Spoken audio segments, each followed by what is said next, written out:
record. Okay, so I'm gonna hit record here. So we are recording. All right, welcome to Rock the Block. I'm your host, Jon Blok. We are here with Ed Young. Ed, how you doing today, brother?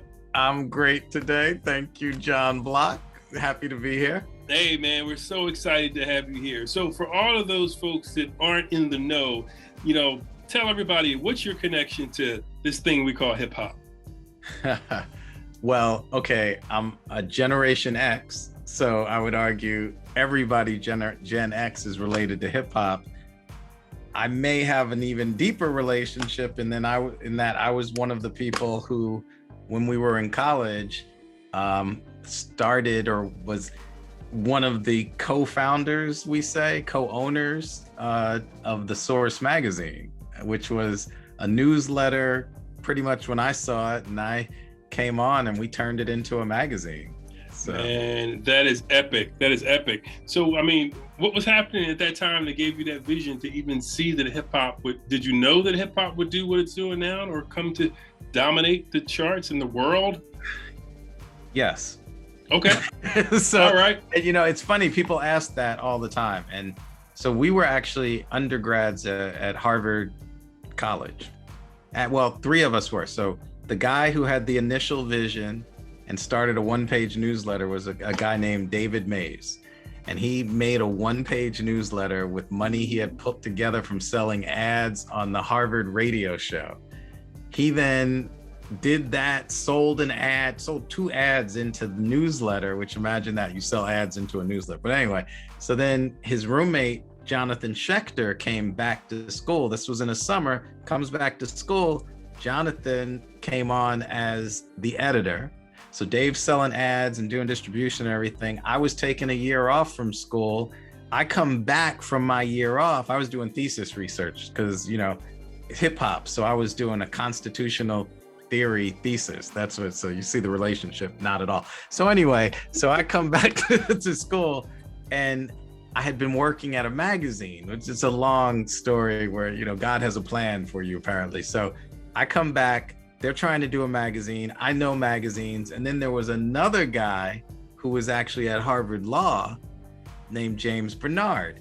And so the four of us ended up coming together, and four different skill sets and, craziness. And we were like, can we do a magazine? So, okay. So you asked me, did I know hip hop was going to be world dominating? I did. And the reason I did is because I guess I'm somewhat nerdy. I did this whole sociological economic analysis and came to see, this is 1989.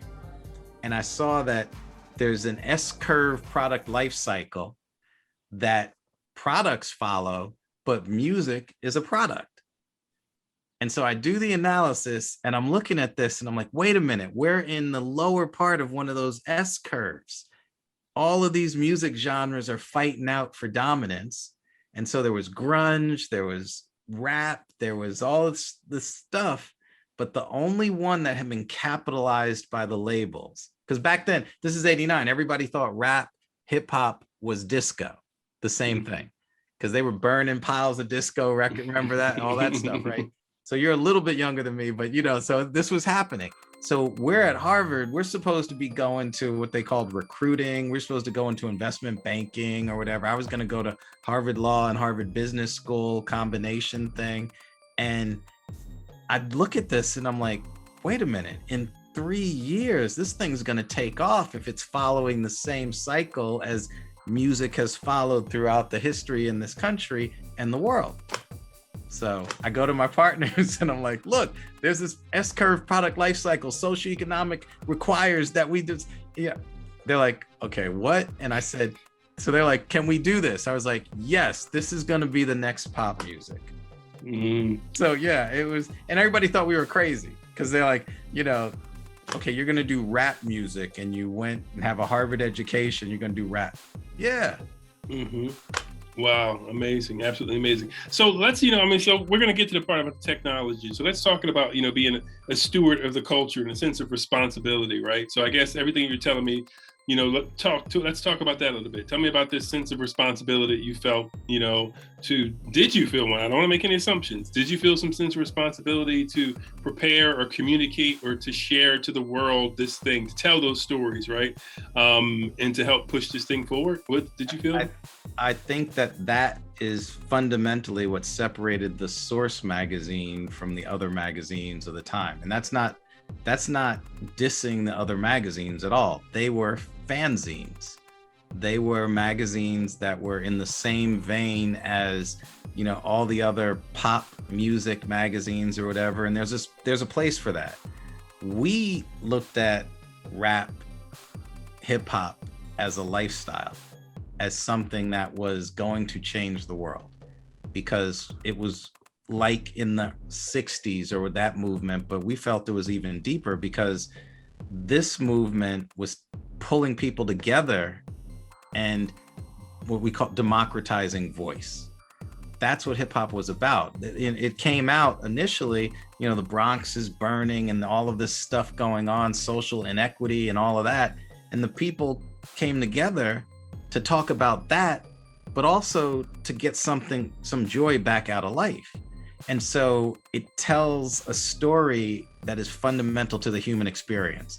And all of that comes through and out of hip hop. So when I'm doing my thesis, that year we're doing the Source, there was a guy at Harvard Law, because I did a constitutional theory thesis, and I'm sitting there working with these famous Harvard Law School professors.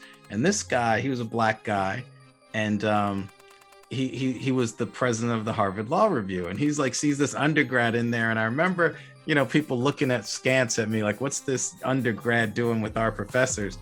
And this guy's name was Barry, I thought at that time, but that was Barack Obama.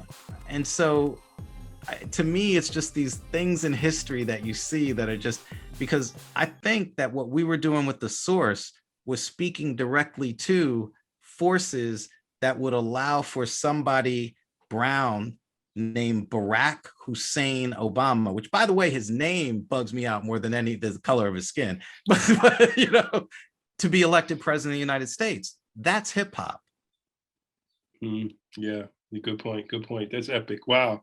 All right, man, that's epic. And so, you were there, you experienced that, you saw those early days of hip hop, that energy and that kind of thing pushing forward. Hip hop has always been progressive, right? Always kind of leading the way, always bringing that new ish, right? That new sound, that new way of thinking. And here we are today with crypto and NFTs. How do you feel, even before we talk about the technology, do you feel like things have come full circle? Do you feel like you said, do you feel like, oh, wow, this feels like that wave or graph that I saw some years ago? How do you feel about that? What kind of, correlations?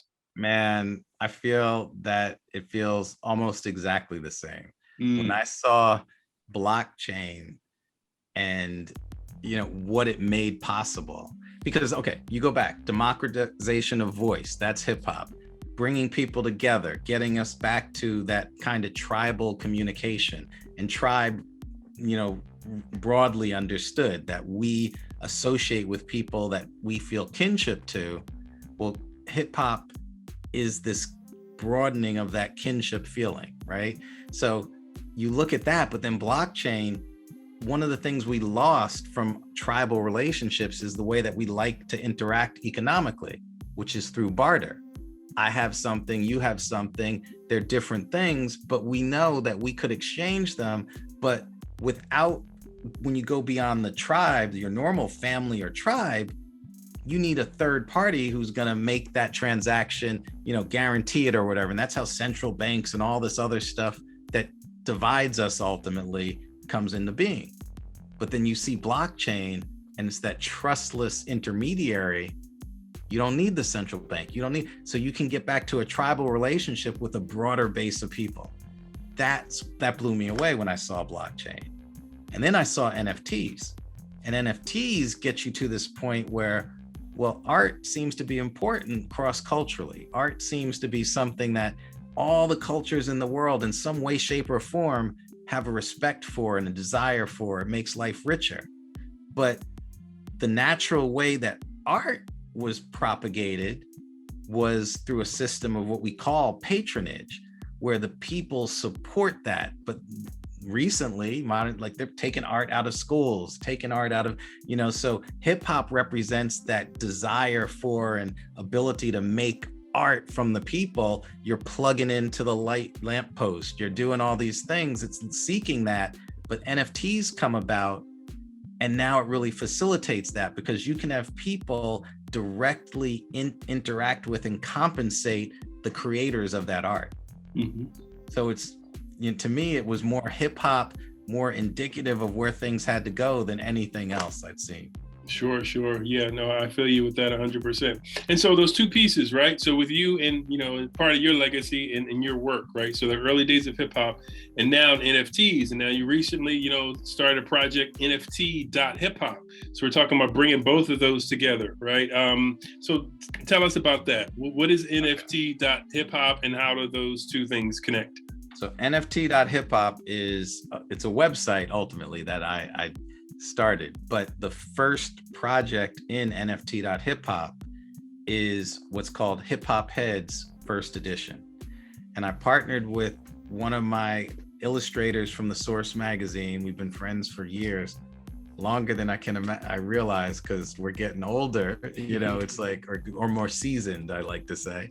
And so Andre Leroy Davis is the illustrator who did The Last Word, which was the last page in the Source magazine, which over time became the first page that people would go to in the magazine. And it existed as a satirical, social, political, musicological, lifestyle commentary on something in hip hop that was influencing not just hip hop, but the broader global culture at the time. And so I called Andre up when I saw the NFT stuff, and we had been working on 3.5 years ago, we were working on something called crypto hip hop, which was, something akin, well, you'll see that in a year. So that's coming back. Now that everybody understands, that was broad NFT based and everything. Nobody knew what we were talking about. Anyway, so I called Andre up. I said, man, I got an idea. Let's do the hip hop heads. I'm going to make a time-space continuum animation background for the hip hops to be placed in, to show how these iconic heads fit in the history, the era itself. And that's going to be our collaborative artwork. And so he gets me the heads, he cleaned them up and everything. Some of them are digitally put together from different pieces. And then I made the animation to pull the numbers that are central to hip hop and its history. They create the animation that is from the sine waves, the frame rate, the particle size creation and everything. And that animation represents the time of the hip hop era, and the heads are in there. And so those are the pieces. So then I made it loop at 47.8 seconds, which is where we sit in the era of hip hop. And then they're named not by the represented hip hop artist, but there's an algorithm that generates the name that is also placing them and the illustration in the hip hop era itself. So that's where the naming convention. So it's a hip hop head dot 12.99. That's one of them, and that places that hip hop head in its place in that space-time continuum that is the hip hop era. And then and there's more, and then we took those. So we made each of the NFTs, there are 47 of them to represent the years. And so we gave, as a gift to establish the crypto art collection for the Universal Hip Hop Museum, we gifted, Andre and I, the Universal Hip Hop Museum, the number ones. Okay. And then we wanted to show what the power of NFTs really can be, in that they give you the ability to have authentication. They give you the ability to truly know what the provenance is, the ownership trail of the NFT through time. But then they also have this utility function that you can add to it, where because you have that authenticity and that provenance, you can tie things back to an NFT. And so what we said was, wait a minute, what if we show artists that these are things that can enhance the patronage experience. So we gave as gifts the last 10 in the series. We made escrow wallets that are immutable. We can't do anything about it. So if the represented artists, they believe that illustration is of them and that they're that one placed in history, they come to me. I prove who they are. That wallet can be transferred to them. They can claim it.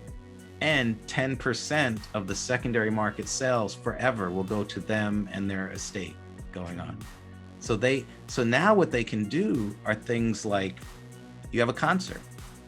Well, let me say any of my hip hop head NFT owners, there's a private VIP room for after the show. And so they can come and they say they authenticate. We have an authentication tool we worked on with the blockchain that we utilize near. And so they can authenticate easily. But then they go to another city and they say the same thing. So what does that do? So wait a minute, the people in that new city are going to want to buy the NFTs from the people in the other city.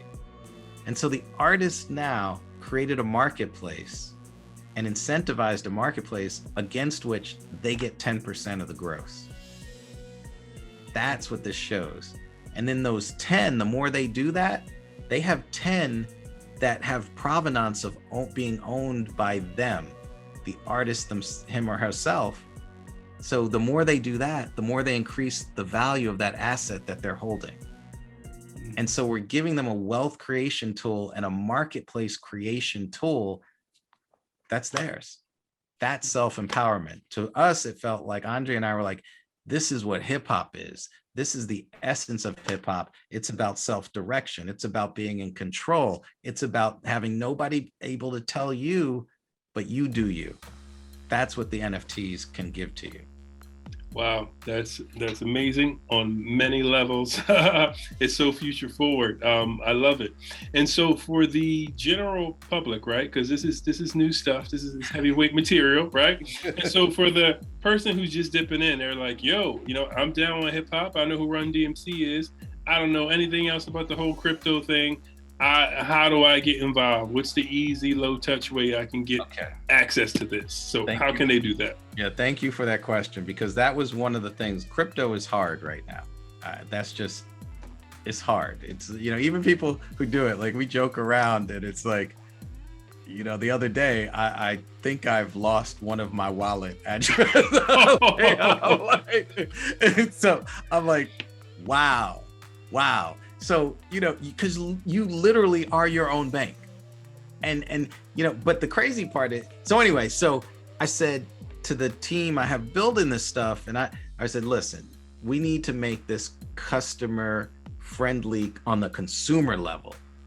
This is not a crypto native undertaking, because the crypto natives are not necessarily about hip hop and the history and everything. Many are, but I said, we as crypto people need to reach out and get outside of ourselves. So you go to NFT.Hiphop, I said, let's make it, we made it like buying at Shopify or Amazon the first time. So what do you do the first time? You create a username, right? And then once you have your username, you can go shop, and you shop with a credit card. So at NFT.Hiphop, you make a username, but that's your wallet name. So you actually have an automatically generated crypto wallet off of a username. So you'll get, your name.near. Okay, and then it says, okay, here's a phrase. Make sure you keep this safe. Don't share it with anybody. And it's a 12-word phrase. Now that's the scary part, but you need to keep that. There's no forgot my password function. So you print it out or you write it down, and you take that piece of paper and you put it in a fireproof box, right? But that's it. So now you actually have a regular you have a crypto wallet. All right. And then you buy in the auction, and we had to create new technology for this. The auction works off of credits. You buy with the credit card, and each credit is equivalent to $1, and that's what you use to bid. And at the end of this auction, which is ending on the 26th or 25th, 26th of July, at the end of it, if you bid on stuff and you didn't win anything, and the credits get returned to you. But if you win, the credits turn into the NFT that you can see in your crypto wallet, and you see your wallet by going to wallet.near.com, and that's where you see it. And so we tried to make it easy. It's still a little hard. No forgot your password is a big thing, I think, because I mean, you have crypto bros, right, who are sitting there and like, well, I had $10 million, but yeah, it's wild. It's wild. Well, this is an amazing project. So, what's the best way for people to follow, connect, and to learn more about what you have going on? So at NFT.Hiphop, that's where the site is. I just started a Reddit like yesterday, which is r/NFT.Hiphop, all lowercase. So I'm going to start doing that. After the auction ends, I think I'm going to start a Discord, because one of the things that I realized doing this is what I wanted to show. I go through that long-winded explanation just a little while back, right? There's a lot in how these things were put together. I believe it's art. It may be geeky art in my head, coming out of my head and everything. There's really art there. But the other thing is, there's been this thing called CryptoPunks, which I think was a really cool project. The first NFT project. There's arguments about this, but the guys at Larva Labs made 10,000 CryptoPunks, and they gave them away. Now so you paid gas fees on Ethereum. So they give them away. And then over the years, this is 2017. So today, the cheapest CryptoPunk is $30,000. A week and a half ago or so, Sotheby's sold one for, I think it was $11 million or something, anyway. But the reason they have this, there's a group that's created the value here. And so they have a Discord, and you have to be an owner to join the Discord. But what's happening is they've created a market. They've created a market based around the characteristics, attributes, and rarities that these CryptoPunks have. So I said, as I'm creating these hip hop heads, I was like, we have a common theme of what the hip hops are. The illustration doesn't change or whatever. The name changes, right, across the group, right? The background's the same because they share the same history, right? And they're related that way. But the rarities, the characteristics, the attributes, the rarities, instead of being code generated like all of the other projects that have been out there, I created something that would have rarities and attributes and characteristics that were based on the history. So, and the reason I wanted to do that was I wanted to say, if it's about self-empowerment, let's give the power to the owners and the represented artists themselves, because they know things that are rare. And if they put that out there, they can tie that rarity to the NFT that represents that rarity that they've just put out there. So basically, each one of the 47 represents a period of a year of the hip hop era. So if something happens, so I made the Platinum collection. Turns out there are 81 of the hip hop heads who had platinum albums. And so said, wait, let's go. So you go in, I went in and, found the RIA certification date for that first platinum album of that artist, body of work. Some really interesting things popped up. I thought I knew which the first. So some of the second albums that went, anyway, there's some real interesting things, but there are 81 of them. And so the Platinum collection is the numbered card of that artist that made that album in that date, in that card number date. And that's a Platinum collection. Then there are the Eternals. Unfortunately, some of the artists have died. And so the card that represents the year of their death when they passed is that Eternals card for them. And there are a couple of others that I'm pulling out. But what's really cool to me is that the artist can reveal things about themselves that are going to be attributes, that are going to be characteristics, that are going to be rarities that their fans can then go and trade against. That's what's crazy. So yeah, wow. Well, Ed, this is an amazing project. Thank you for going like under the hood and explaining the concept behind it, the passion behind it, the intricacies and the details. I mean, you had no idea at first glance that these kind of things, were put together to bring this all together. So this is amazing. Everyone definitely check it out. Ed Young, thank you for making time and chatting us. Thank you so much. Rock the block, and we'll stay tuned, my brother. Keep it moving. Can't wait. Thank you. All right. Thank you, sir. Okay.